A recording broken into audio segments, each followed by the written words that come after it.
Halo teman-teman, pada kesempatan ini, saya akan berbagi cerita tentang pria single berusia mendekati 40 tahun, bernama Namiki Kohei.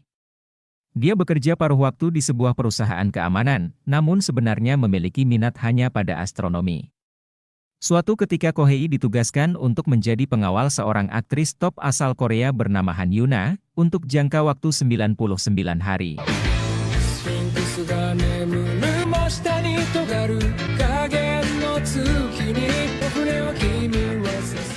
Kisah pun bermula ketika Kohei sedang bertugas menjaga keamanan di suatu acara peresmian mall baru. Tiba-tiba Kohei melihat cahaya dari bangunan. Kohei pun mengira ada seseorang yang berniat menembak Mayor. Kohei langsung berlari untuk menyelamatkan Mayor. Namun tindakan ini malah membuatnya dikira pembuat onar. Ternyata semua hanya kesalahpahaman, yang dia lihat bukanlah orang yang berniat menembak Mayor tapi para kru dan aktris yang sedang syuting film.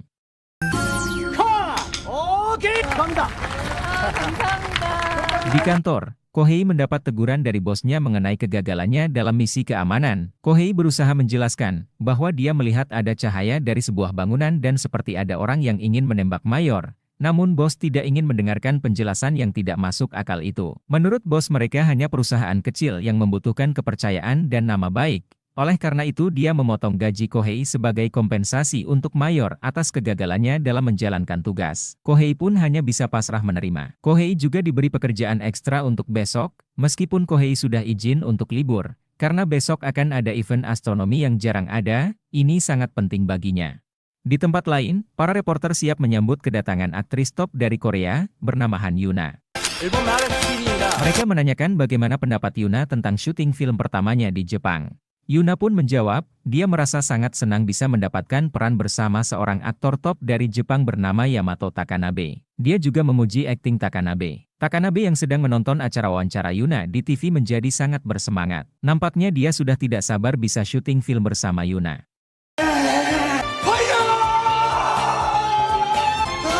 Akhirnya Yuna sampai di hotel, dia terlihat cukup kelelahan. Manajer Yuna adalah orang yang sangat keras dan tegas. Selain sangat mengekang kebebasan Yuna, dia juga melarang Yuna melakukan hal-hal yang tidak perlu. Dia ingin image Yuna di publik sebagai aktris yang sempurna. Yuna bahkan harus menyembunyikan batu kenang-kenangan yang paling berharga baginya, agar tidak dibuang sang manajer, karena menurutnya memakai hal-hal murahan akan merusak citranya. Setelah manajer pergi, Yuna bersama asistennya Hijin, melihat-lihat buku berisi makanan-makanan apa saja yang paling enak di Jepang. Semua terlihat sangat menggiurkan dan lezat. Malam hari, Kohei terburu-buru memasuki suatu gedung. Dibantu temannya bernama Tamotsu, yang merupakan security di sana. Kohei mendapatkan akses untuk masuk. Kohei diberi waktu hanya 30 menit, karena jika sampai ketahuan, maka Tamotsu tentunya akan dipecat bosnya. Kohei terlihat sangat menikmati melihat cantiknya bintang, lain halnya dengan Tamotsu yang terus memandangi poster Yuna. Tamotsu memaksa Kohei untuk melihat betapa cantiknya Han Yuna. Kohei bahkan tidak mengenali dan tidak terlalu peduli siapa Han Yuna itu. Kohei tidak setuju ketika Tamotsu bilang senyum Yuna adalah yang paling indah di dunia. Bagi Kohei yang terindah hanyalah bintang di langit.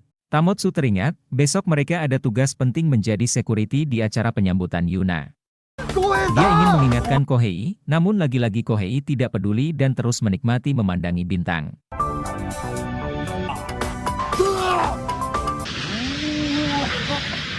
Tibalah hari penyambutan Yuna. Para tim keamanan telah bersiap. Tamotsu nampak kecewa karena tugas mereka ternyata bukan sebagai pengawal Yuna, melainkan sebagai pembawa bagasi. Kohei juga terlihat tidak bersemangat karena bintang yang ditemukan tadi malam, ternyata telah ditemukan orang lain terlebih dahulu.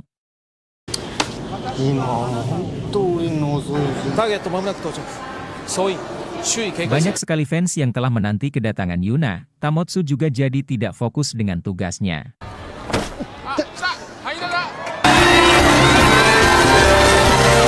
Sampai dan disambut meriah oleh para fansnya. Dia menyapa para fans dan memberikan tanda tangan.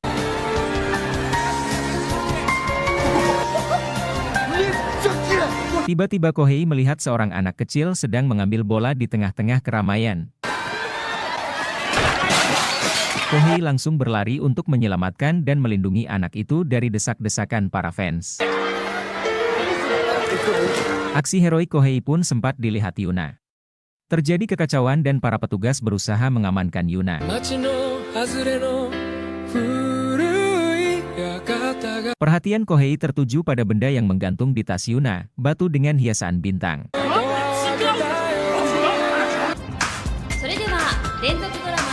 Press conference untuk drama White Memory, memperkenalkan dua artis dan aktor papan atas yaitu Han Yuna dan Yamato Takanabe.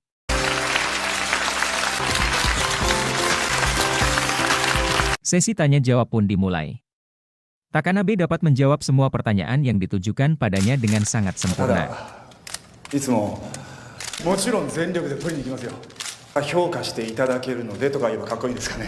Namun situasi tiba-tiba memanas ketika seorang reporter misterius bertanya pada Yuna, apakah dia memiliki pacar di Jepang? Raut wajah Yuna yang berubah membuat reporter itu semakin yakin bahwa memang ada skandal hubungan antara Yuna dengan seorang pria di Jepang. Petugas pun segera membawa reporter itu keluar dari ruangan. Takanabe berkata pada Yuna untuk tidak terlalu khawatir, karena reporter seperti itu hanya berusaha mencari skandal untuk mendapatkan uang. Seorang pemuda melihat Yuna di TV, Yuna tampak tak asing baginya.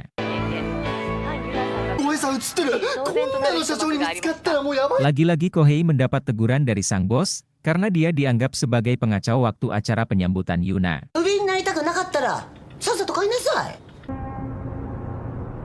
Di hotel, Yuna masih terus kepikiran mengenai batu dengan hiasan bintang.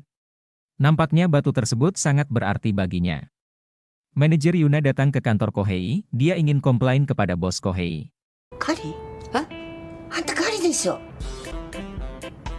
Ternyata, manajer Yuna bernama Naoko adalah kenalan lama dari Emiko yang merupakan bos Kohei. Emiko berkata dia sungguh kaget, tak disangka Naoko bisa sesukses seperti sekarang. Naoko menjelaskan bahwa dia bisa sukses seperti ini juga sejak dia bertemu dan menjadi manajer Yuna.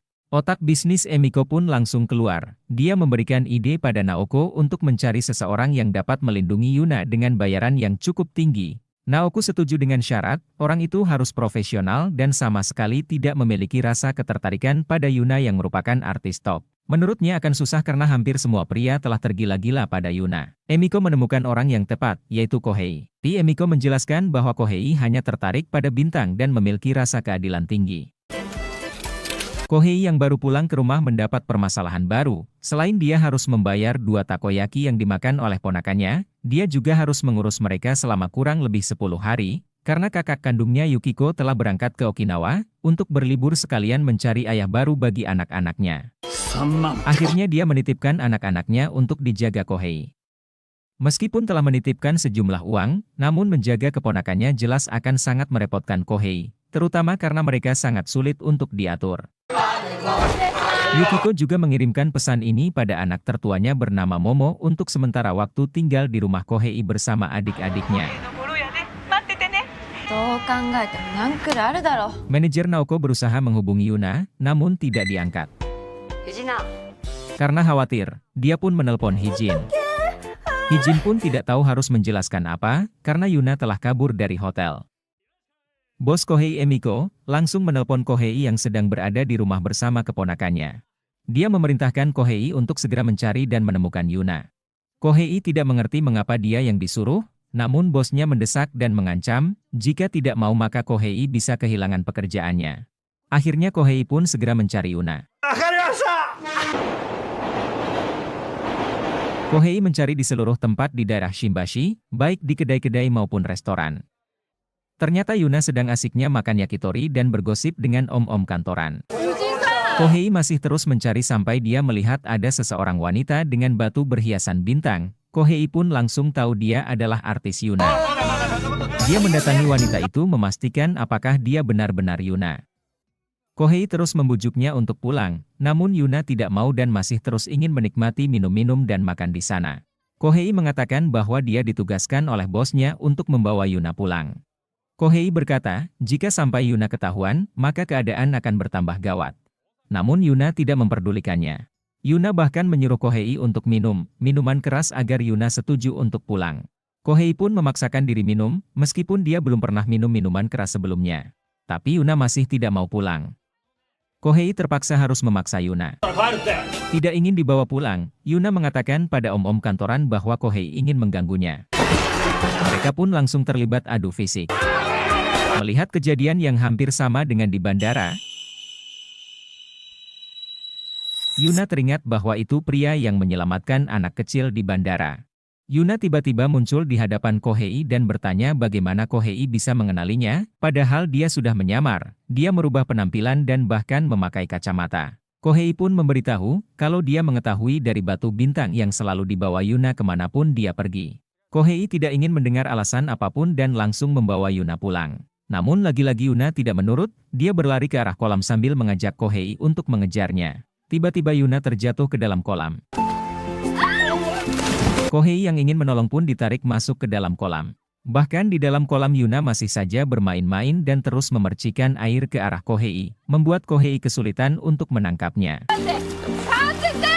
Efek minuman keras mulai terasa, Kohei yang tidak terbiasa minum pun langsung jatuh tidak sadarkan diri. Di kantor, Kohei tidak setuju untuk pekerjaan jadi bodyguard. Tamotsu berkata bahwa dia siap menggantikan Kohei jika dia tidak mau. Namun bos tidak mengizinkan, karena Tamotsu tidak cocok. Kohei tetap bersikeras untuk menolak dan sang bos pun mengancam akan memecat Kohei. Meskipun tetap menolak dan lebih memilih dipecat, tapi Kohei butuh uang dan pekerjaan. Akhirnya Kohei menjadi bodyguard dari Yuna. Pagi harinya sang manajer menyuruh Kohei untuk memperkenalkan diri. Kohei masih terus mempertanyakan mengapa harus dia. Namun manajer berkata tugasmu hanya sebagai pengawal, selebih dari itu kamu tidak perlu banyak berbicara, cukup diam saja. Kohei juga mendapatkan nama panggilan baru yaitu Kaktus. Melihat segerombolan pria berpakaian seperti mafia, Kohei dengan sigap melindungi Yuna, namun ternyata mereka hanya kru pemain figuran.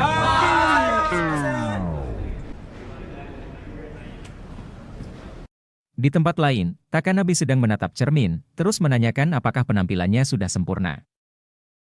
Terutama sebelum bertemu dengan Yuna.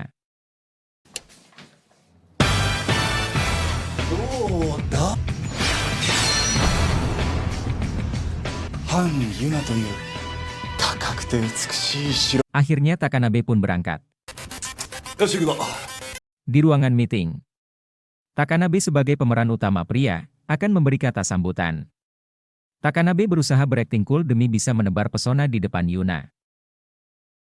Namun ternyata Yuna hanya fokus dengan materi meeting dan sama sekali tidak memperhatikan Takanabe.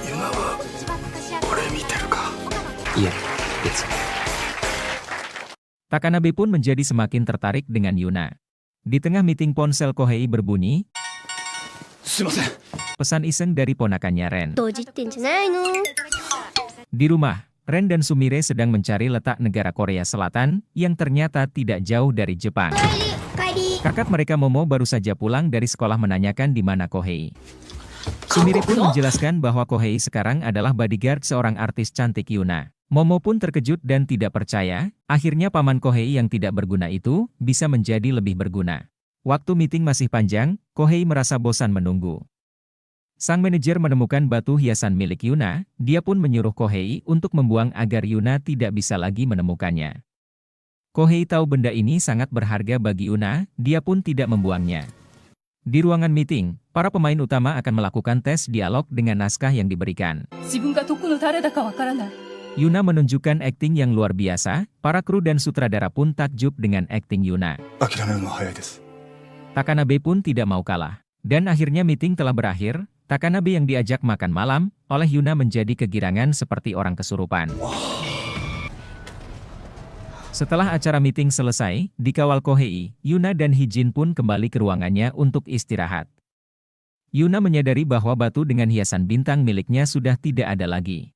Yuna terus mencari ke beberapa tempat, namun masih tidak ketemu. Kohei melihat Yuna sangat khawatir dan ketakutan kehilangan benda tersebut.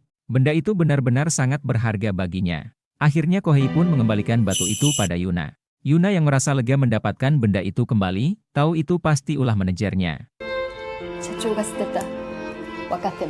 Kohei bertanya mengapa dia tidak menyembunyikannya saja, daripada manajer nanti akan membuangnya lagi kalau melihatnya. Namun Yuna menjawab bahwa benda itu harus tetap terlihat dan tidak boleh disembunyikan, sampai dia dapat bertemu kembali dengan seseorang yang sangat berarti bagi hidupnya, melebihi apapun. Yuna akan makan malam dengan Takanabe, Kohei pun berpesan jangan sampai mabuk-mabukan di depan Takanabe. Di tempat lain pemuda bernama Taesung sedang membeli minuman.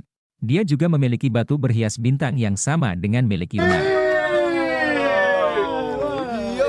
Mungkinkah dia orang yang dicari Yuna selama ini? Makan malam Takanabe tidak berjalan sesuai rencananya. Mengira hanya berdua saja dengan Yuna, tapi Hijin dan Sumiyoshi juga diajak oleh Yuna. Hilang sudah kesempatan hanya berduaan saja dengan Yuna. Takanabe memberi aba-aba pada asistennya, agar dia bisa berduaan saja dengan Yuna. Takanabe, gokigen desu. Hijin menjelaskan tujuan undangan Yuna. Reporter misterius sedang mengawasi Yuna untuk mendapatkan skandal, namun di luar dugaan. Tujuan Yuna mengundang Takanabe sebenarnya, untuk memintanya mengajarinya beberapa bahasa Jepang yang ada dalam naskah drama besok. Takanabe yang sudah pede mengira akan ada hubungan spesial dan mengira Yuna sudah jatuh cinta padanya, ternyata salah besar. Reporter misterius pun gagal mendapatkan yang dia cari. Malam harinya Kohei sedang mengamati bintang, dia teringat kata-kata Yuna. Tiba-tiba terdengar keributan. Ponakannya Momo sedang latihan dance dan menimbulkan keributan. Kohei menyuruhnya untuk berhenti. Momo yang mempunyai cita-cita jadi artis, bertanya pada Kohei tentang manajer Yuna. Apakah dia tertarik merekrut talenta baru? Pagi harinya Yuna kembali hilang, manajer maupun Hijin tidak dapat menemukannya dimanapun. Manajer meminta Kohei untuk segera mencarinya, karena ini adalah hari pertama syuting, jika sampai terlambat maka akan merusak reputasinya. Sang manajer sempat menegur Kohei, mengapa tidak membuang benda murahan milik Yuna, untungnya dia telah membuangnya tadi pagi. Kohei langsung tahu mengapa Yuna menghilang. Dia marah dan menanyakan di mana manajer membuangnya. Kohei lalu mencari Yuna di seluruh lokasi hotel, sampai dia menemukan Yuna di tempat pembuangan sampah. Yuna terlihat mencari dengan penuh kekhawatiran. Kohei menghentikan Yuna, namun Yuna menjelaskan betapa pentingnya batu itu bagi dirinya, dan kembali mencari. Kohei berkata, bahwa Yuna pasti sedang mencari seseorang. Dia berjanji pada Yuna, apapun yang terjadi dia akan menemukan kembali batu itu. Hijin menjelaskan pada Yuna, bahwa manajer melemparnya dari jendela hotel. Kohei terus mencari dan mencari di sekitar kolam. Dia berkata pada Yuna untuk segera pergi dan bersiap untuk syuting, karena dia akan menemukan batu itu apapun yang terjadi. Karena waktu sudah hampir terlambat, Yuna pun pergi untuk bersiap-siap, dengan perasaan tidak tenang. Dan akhirnya Kohei berhasil mendapatkan batu tersebut. Meski pakaiannya terlihat cukup basah akibat mencari batu di kolam. Di mobil Yuna berterima kasih pada Kohei termasuk mengucapkan beberapa kalimat romantis yang ternyata itu bukan ditujukan pada Kohei. Melainkan itu adalah dialog dari naskah drama. Mereka tiba tepat pada waktunya. Dan persiapan untuk syuting pun dilakukan. Bos Kohei juga datang, kali ini, bos memuji Kohei karena menjalankan tugasnya dengan cukup baik. Sang bos berkata bahwa seorang bodyguard harus selalu dekat dengan orang yang dilindunginya. Dia yakin Kohei pasti bisa menjadi pengawal Yuna untuk 99 hari.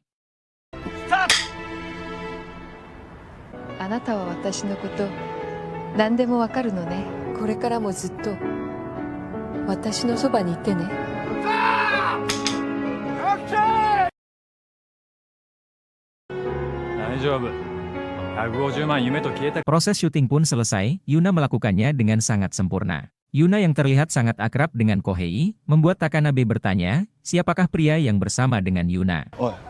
Asistennya pun menjawab bahwa dia adalah bodyguard Yuna.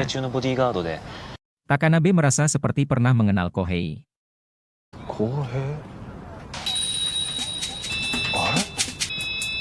Di bar tempat Taisung bekerja terlihat dia sedang bersitegang dengan satu pelanggan. Sebenarnya dia hanya berniat menolong pegawai baru yang diperlakukan tidak sopan. Namun pelanggan sombong menjadi tersinggung dan ingin memukul Taisung. Tentunya dia bukan tandingan Taisung. Taisung meminta maaf dan segera pergi. Di hotel, Yuna mulai terus memikirkan Kohei. あなたが大切にしてるこのキーホルダー。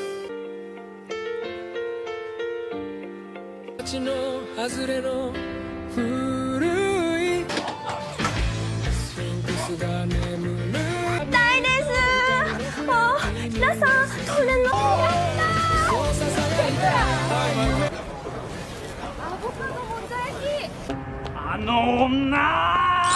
いつもありがとう。チャンネル登録待ってるよ。